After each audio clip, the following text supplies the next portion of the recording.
Hello മക്കളെ, എല്ലാവർക്കും സൈലത്തിന്റെ മലയാളം ക്ലാസ്സിലേക്ക് സ്വാഗതം.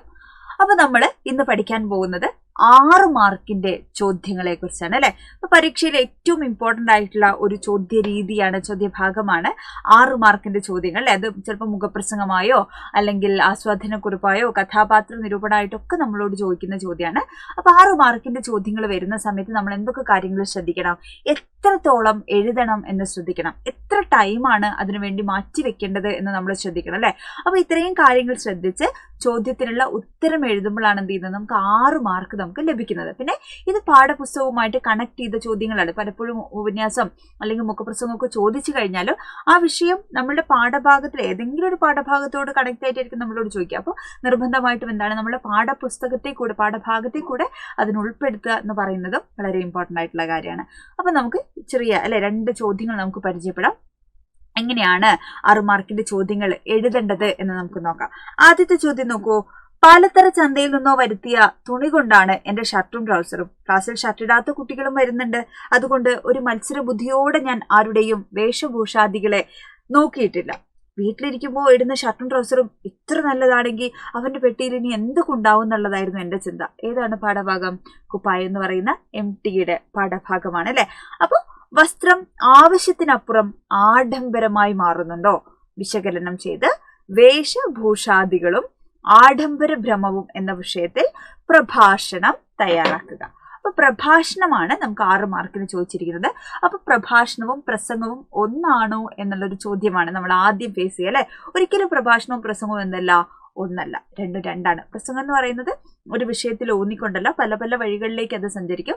പ്രഭാഷണം എപ്പോഴും എങ്ങനെയാണ്, ഒരു വിഷയത്തിൽ ഊന്നിക്കൊണ്ട്. ഇപ്പൊ ഞാനൊരു കാര്യത്തെക്കുറിച്ച് പറയുകയാണെങ്കിൽ ആ വിഷയത്തിൽ അധിഷ്ഠിതമായിട്ടുള്ള കാര്യങ്ങൾ മാത്രമാണ് പ്രഭാഷണം. ഇപ്പൊ മതപ്രഭാഷണം, ഇപ്പൊ മലയാള ഭാഷയെക്കുറിച്ചുള്ള പ്രഭാഷണം അല്ലെ, എന്താ പറയാ, സിനിമയെ കുറിച്ച്, അങ്ങനെ പലതിനെ കുറിച്ച് നമ്മൾ പ്രഭാഷണം. അപ്പൊ അതത് വിഷയത്തെ കുറിച്ചായിരിക്കും, അതത് വിഷയത്തോട് താല്പര്യമുള്ള ഓഡിയൻസ് ആയിരിക്കും എന്ത് ചെയ്യുക, അത് കേൾക്കാൻ വേണ്ടി ഉണ്ടാവുക അല്ലെ. അപ്പൊ അങ്ങനെ വേദിയിൽ അവതരിപ്പിക്കുന്നതാണ്, ആളുകളോട് സംസാരിക്കുന്നതാണ്. അപ്പൊ സ്വാഭാവികമായിട്ട് നമ്മൾ പ്രഭാഷണം തുടങ്ങുന്ന സമയത്ത് എന്ത് ചെയ്യണം, മാന്യരെ, പ്രിയപ്പെട്ടവരെ, അല്ലെങ്കിൽ വേദിയിലിരിക്കുന്ന ബഹുമാനപ്പെട്ട അധ്യാപകൻ, അല്ലെങ്കിൽ പോലീസ് ഇൻസ്പെക്ടർ, പഞ്ചായത്ത് പ്രസിഡന്റ്, അങ്ങനെ ആരാണോ ഉള്ളത് അവരെ ഒന്നും എന്താണ് നമ്മൾ അല്ലെ ബഹുമാനിക്കുക അല്ലെ. അതിന്റെ സൂചകമായിട്ടാണ് നമ്മൾ എന്ത് ചെയ്യുന്നത്, അഭിസംബോധന ചെയ്യുന്നത് അല്ലെ. അവരെ ഒന്ന് അഭിസംബോധന ചെയ്യും നമ്മൾ. അപ്പൊ അതിന് മാന്യരെ, പ്രിയപ്പെട്ടവരെ എന്നൊക്കെയുള്ള നമുക്ക് കൊടുക്കുക.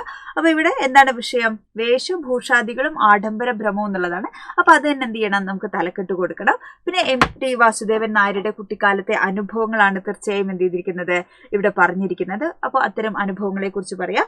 ആ കാലഘട്ടത്തിൽ ഉണ്ടായിരുന്ന വസ്ത്ര സംസ്കാരത്തെ കുറിച്ച് അല്ലെ, അന്നത്തെ കാലഘട്ടത്തിൽ ഉണ്ടായിരുന്ന മനുഷ്യർക്കിടയിൽ ഉണ്ടായിരുന്ന വസ്ത്ര സംസ്കാരത്തെ കുറിച്ച് നമുക്ക് സൂചിപ്പിക്കാം. അതേപോലെ മാറുന്ന കാലത്ത്, പുതിയ കാലത്തെ അല്ലെ, വസ്ത്രങ്ങൾ ആഡംബരമായി മാറുന്നത് അല്ലെ. നമുക്ക് ഓരോ ഒക്കേഷനും അല്ലെങ്കിൽ ഒരു ഇൻസ്റ്റഗ്രാം പോസ്റ്റ് ഇട്ട വസ്ത്രം നമ്മൾ പിന്നെ ഉപയോഗിക്കാറില്ല അല്ലെ. ഇങ്ങനെ വസ്ത്രം എന്ത് ചെയ്തിരിക്കുന്നു, ഒരു ആഡംബരമായി മാറിക്കൊണ്ടിരിക്കുന്ന പുതിയ കാലത്ത് നമ്മൾ ജീവിക്കുന്നു. കല്യാണമാണെങ്കിൽ തന്നെ 4, 5, 6 ദിവസങ്ങളാണ് കല്യാണം. ഈ 6 ദിവസങ്ങൾ മാറി മാറി വസ്ത്രങ്ങൾ അല്ലെ, ലക്ഷക്കണക്കിന് രൂപ നമ്മൾ എന്ത് ചെയ്യണു, അതിനുവേണ്ടി ചെലവഴിക്കുന്നു അല്ലെ. ഫാഷന് പിന്നാലെ പോകുന്ന പുതിയ തലമുറ അനാവശ്യമായി അതിനുവേണ്ടി പണം ചെലവഴിക്കുന്നു. ഉള്ള ആളുകളും ഇല്ലാത്ത ആളുകളാണെങ്കിൽ മറ്റുള്ള ആളുകളെ പോലെ എന്ത് ചെയ്യാണ്, അങ്ങനെ ചെയ്യാൻ വേണ്ടി ശ്രമിക്കുന്ന ആളുകളാണ് അല്ലെ. ഇങ്ങനെ പ്രഭാഷണ ശൈലിയിൽ ഒരു കൺക്ലൂഷനൊക്കെ കൊടുത്തിട്ടാണ് എന്ത് ചെയ്യേണ്ടത്, നമ്മളത് അവസാനിപ്പിക്കേണ്ടത്. ലാസ്റ്റത്തെ പാരഗ്രാഫിലാണ് നമ്മളുടെ ഒരു അഭിപ്രായമൊക്കെ അതിൽ എഴുതാൻ വേണ്ടി നമ്മൾ ശ്രദ്ധിക്കണം. ഓക്കെ, അപ്പൊ അങ്ങനെയാണ് പ്രഭാഷണം. ഒരു പുറത്തിലാണ് നമ്മൾ എഴുതേണ്ടതെന്ന് പറഞ്ഞു. 6 മാർക്ക് എന്ന് പറയുന്ന സമയത്ത് ഈ ഒരു പുറത്തിലുള്ള ചോദ്യത്തിൽ എന്താണ്, മാക്സിമം ഒരു 12 മിനിറ്റ് സമയം കേട്ടോ. എത്ര മിനിറ്റ് ആണ്, 12 മിനിറ്റ് സമയത്തിന്റെ ഉള്ളിലാണ് എന്ത് ചെയ്യേണ്ടത്, നമ്മൾ എഴുതി തീരേണ്ടത്. ഓക്കെ, അപ്പൊ അടുത്ത ചോദ്യം നോക്കൂ മക്കള്. കിട്ടും പണമെങ്കിൽ ഇപ്പോൾ മനുഷ്യർക്ക് ദുഷ്ടത കാട്ടുവാൻ ഒട്ടും മടിയില്ല. പാരിൽ ഓരോ ജനം ദ്രവ്യം ഉണ്ടാക്കുവാൻ ഓരോരോ വിദ്യകൾ കാട്ടുന്നു സന്തതം. ആട്ടം പഠിക്കുന്നു, ചാട്ടം പഠിക്കുന്നു, കൊട്ടു പഠിക്കുന്നു, പാട്ടു സാധിക്കുന്നു. ഇതാണ് നമ്മളുടെ കിട്ടും പണമെങ്കിൽ ഇപ്പോൾ എന്ന് പറയുന്ന നമ്പ്യാരുടെ കവിതയാണ് അല്ലെ. അപ്പൊ ഈ കൃതിയാണ്. അപ്പൊ മുകളിൽ നൽകിയ വരികളും പാഠഭാഗങ്ങളും വിശകലനം ചെയ്ത് കുഞ്ചൻ നമ്പ്യാർ കവിതകളുടെ സവിശേഷതകൾ എന്ന വിഷയത്തിൽ ഉപന്യാസം തയ്യാറാക്കാനാണ് പറഞ്ഞിരിക്കുന്നത്. എന്ത് തയ്യാറാക്കാനാണ്, ഉപന്യാസം അല്ലെ.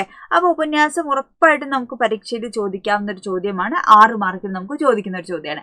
അപ്പൊ എന്താണ് ഉപന്യാസം, എങ്ങനെയാണ് അത് എഴുതേണ്ടത്, അതിന്റെ ഘടന എന്തൊക്കെയാണ്, ഏതൊക്കെ ഭാഗങ്ങളിലൂടെ അത് കടന്നു പോകണം എന്നൊക്കെ ഉള്ളത് എന്ത് ചെയ്യാം, ടീച്ചർ സെപ്പറേറ്റ് ഒരു വീഡിയോ തന്നെ ചെയ്യാം. കാരണം പലപ്പോഴും നിങ്ങൾ തെറ്റിക്കുന്ന 6 മാർക്ക് നമുക്ക് എന്ത് ചെയ്യുക, ഈ ചെറിയ ചെറിയ കാര്യങ്ങൾ നമ്മൾ ശ്രദ്ധിക്കാത്തതുകൊണ്ട് നമുക്ക് നഷ്ടപ്പെടുന്ന ഒരു ചോദ്യമാണ് ഉപന്യാസം. അപ്പൊ അതുകൊണ്ട് സെപ്പറേറ്റ് ഒരു വീഡിയോ തന്നെ ടീച്ചർ എന്ത് ചെയ്യുന്നുണ്ട്, ഉപന്യാസത്തെ കുറിച്ച് ചെയ്യുന്നുണ്ട്. അപ്പൊ ഇവിടെ എന്താണ്, കുഞ്ചൻ നമ്പ്യാർ കവിതകളുടെ സവിശേഷതകൾ നമ്മൾ എഴുതണം. ചിരിയും ചിന്തയും ഒക്കെ സമന്വയിപ്പിച്ചുകൊണ്ടുള്ള ഒരു കലാരൂപമായിരുന്നു അദ്ദേഹത്തിന്റെ തുള്ളൽ കൃതികൾ. പ്രധാനമായും അല്ലെ തുള്ളൽ കൃതികളൊക്കെ നിങ്ങൾക്കറിയാം. 64-ലധികം കൃതികൾ അദ്ദേഹം ഈ 3 തുള്ളൽ അല്ലെ ഓട്ടം തുള്ളൽ, ശീതകം തുള്ളൽ, പറയുന്ന തുള്ളൽ, ഇങ്ങനെ 3 തുള്ളൽ കൃതിയിലൂടെയായിട്ട് അദ്ദേഹം അവതരിപ്പിച്ചിട്ടുണ്ട്. അതേപോലെ തന്നെ എന്താണ് അദ്ദേഹത്തിന്റെ അല്ലെ ജനകീയനായ കവിയായിരുന്നു. സാധാരണക്കാർക്ക് മനസ്സിലാവുന്ന രീതിയിലുള്ള ഉപമയും ഭാഷയും ഒക്കെയാണ് എന്ത് ചെയ്തത് അത് എല്ലാവർക്കും കാണാൻ വേണ്ടിയില്ലേ കലാരൂപത്തെ എന്ത് ചെയ്യണം കുറച്ചുകൂടി ജനകീയമാക്കുകയായിരുന്നു. ഏത് രാജാവായാലും മുഖത്ത് നോക്കി പറയേണ്ട കാര്യങ്ങൾ എന്താണ് വളരെ ശക്തമായ രീതിയിലുള്ള കാര്യങ്ങളിലെ വിമർശനാത്മകമായ രീതിയിൽ തന്നെ എന്ത് ചെയ്തിരുന്നു അദ്ദേഹം ഇടപെട്ടിരുന്നു, പറഞ്ഞിരുന്നു അല്ലെ. അപ്പൊ വിദ്യാഭ്യാസം പോലും പണമുണ്ടാക്കാൻ വേണ്ടിയാണ് എന്ന് പറയുന്ന ഒരു അവസ്ഥയെ അല്ലെ നമ്പ്യാർ പരിഹസിക്കുകയാണ്. അപ്പം മനുഷ്യനെ ബാധിക്കുന്ന എല്ലാ കാര്യങ്ങളെയും കുറിച്ച് നമ്പ്യാർ എന്ത് ചെയ്തിട്ടുണ്ട് തന്റെ കവിതകളിലൂടെ അടയാളപ്പെടുത്തിയിട്ടുണ്ട് എന്നുള്ളതാണ് കേട്ടോ. അപ്പൊ ഇത്രയും കാര്യങ്ങൾ ക്ലിയർ ആയോ? അപ്പൊ 2 ചോദ്യ മാതൃകളാണ് നമ്മൾ പഠിച്ചത്. 6 മാർക്കിന്റെ ചോദ്യം എഴുതുന്ന സമയത്ത് 2 3 ചോദ്യം നമുക്ക് തരാം, അതിൽ 2 നമ്മൾ എഴുതണ്ടു. അപ്പൊ 2 ചോദ്യത്തിനും കൂടി എന്താണ് മാക്സിമം ഒരു 24 മിനിറ്റ് സമയം. എത്രയാണ്? 24 മിനിറ്റിന്റെ ഉള്ളിൽ എന്ത് ചെയ്യണം നമ്മൾ ഈ എസ്സേകൾ എഴുതി തീരണം. ഒരു ചോദ്യത്തിന് 12 മിനിറ്റ് നമുക്ക് എടുക്കാം. ഒരു പുറത്തിലാണ് എഴുതേണ്ടത്. എന്താണോ ചോദ്യം ആ ചോദ്യത്തിന് ഉത്തരമാണ് എന്ത് ചെയ്യേണ്ടത് നമ്മൾ 6 മാർക്കിൽ എഴുതാൻ ശ്രദ്ധിക്കേണ്ടത്. പാഠവുമായിട്ട് കണക്ഷൻ ഉണ്ടെങ്കിൽ എഴുത്തുകാരൻ ഏത് പാഠം അല്ലെ എന്താണ് കണക്ഷൻ എന്നുള്ളത് വളരെ കൃത്യമായ രീതിയിൽ എന്ത് ചെയ്യണം അടയാളപ്പെടുത്തുക കൂടെ ചെയ്യണം. കേട്ടോ? മനസ്സിലായോ? അപ്പൊ നിങ്ങൾക്ക് ഉപകാരപ്പെട്ടെങ്കിൽ എന്ത് ചെയ്യണം ഫ്രണ്ട്സിന് ഷെയർ ചെയ്ത് കൊടുക്കണം. ഉഷാറായിട്ടിരിക്കണം, പഠിക്കണം അല്ലേ. ടെക്സ്റ്റ് ബുക്ക് എല്ലാ പാഠഭാഗങ്ങളും എന്ത് ചെയ്യണം വായിച്ചു നോക്കണം. ലൈവുകളിലൊക്കെ എന്താണ് നിങ്ങൾ ജോയിൻ ചെയ്യണം കേട്ടോ. എന്നാലേ നമുക്ക് ബാക്കിയുള്ള കാര്യങ്ങളൊക്കെ അടിപൊളിയായിട്ട് ഒരുപാട് ചോദ്യങ്ങളൊക്കെ ഇനിയുണ്ട്. ടീച്ചർ എല്ലാം പരിചയപ്പെടുത്തി തരാം. ഉഷാറായി അടിപൊളിയായിട്ടിരിക്കുക കേട്ടോ. ബൈ.